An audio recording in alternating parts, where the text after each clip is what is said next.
ধন্যবাদ। আমি ও বাগিচা বাজার তো বাড়ির যাইতে দেখা যায় যে বাগিচা বাজার আমার ফাগুল হাসান বাইর মতন। আপনারা ফাগুল হাসান বাইরে চিনচুন নিজে। ফাগুল হাসান বাই ওয়াল সিলেট বিভাগের মাঝে শ্রেষ্ঠ একজন বাউল শিল্পী। তো ও লাগলো উনার মতো। তো আইয়া জিজ্ঞা করলাম, ওবা তোমার এই ফাগুল হাসান হইয়া মানুষে ডাকুন যে কিতাব ব্যাপার বুঝলাম না।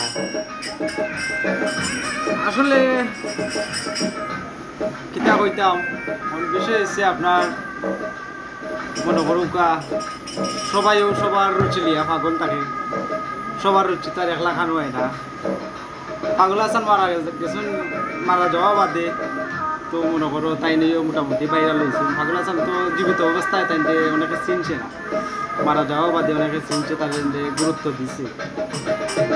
বিদায় এরপরে পাশাপাশি আমিও চুলোর শখ আছিল, চুল লম্বা করছি, করা বাদে এখন রাস্তাঘাটে আসলে পরে মানুষে আমার পাগল হাসান নামে ডাকে। তো পাগল হাসান আপনি কিটা পাগল হাসান টু সাইরা হইতা না কিতা?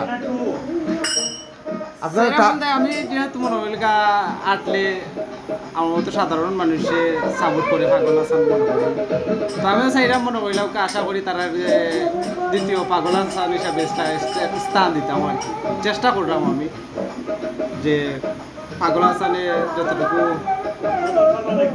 দেয়া গেছে আমি সামান্য হইলেও কিছু এটা। পাগল হাসান বাইরে একটু সামান্য একটা কলি গান তুমি পাও গানের জগতে এখন আমি গেছি না হইলেও ট্রাই করলাম যতটুকু তুমি পারো, তোমার সাধ্যের ভিতরে আছে। তখন মনে করুন পাগল হাসান বাইর মতো বাইরে তুমি ভালোবাসো। একটা গাইয়া নাইলাম না। ধন্যবাদ। তো কোন গানটা গাইতাম আপনার? তোমার ইচ্ছা, তোমার যেটা বাঙালি তুমি।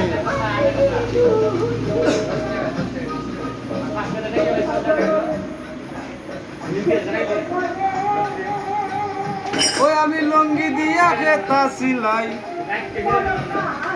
লঙ্গি দিয়া খেতা সিলাই, নুন আনতে পান্তা পাই না,